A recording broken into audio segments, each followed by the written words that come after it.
سر سجدہ ہوا کبھی تو زمین سے آنے لگی ذرا، تیرا دل تو ہے صنم آشنا، تیرا دل تو ہے صنم آشنا، تجھے کیا ملے گا نماز میں، تیرا دل تو ہے صنم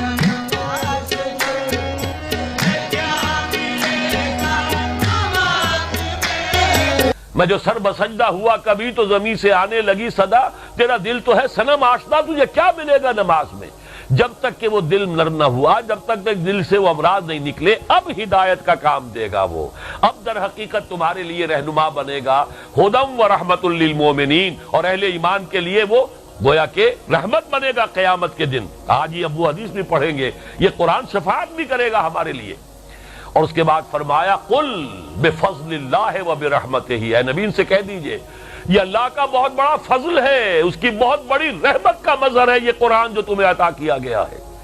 فبذالک فلیفرحوا، تو انہیں چاہیے اس پر خوشیاں منائیں، جشن منائیں کہ اللہ نے اتنی بڑی قیمتی شے ہمیں عطا کر دی ہے۔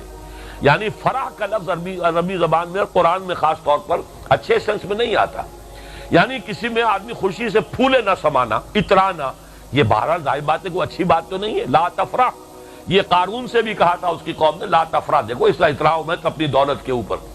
یہاں قرآن کہتا ہے اگر فرح کرنا ہی ہے تو اس قرآن کی دولت پر فرح کرو۔ فبذالک فلیفرحوا، انہیں خوشیاں اگر منانی ہے، اترانا ہے، فخر کرنا ہے تو قرآن کی دولت پر کریں۔ ہوا خیر مما یجمعون، وہ ان تمام چیزوں سے بڑھ کر قیمتی ہے جو یہ جمع کرتے ہیں۔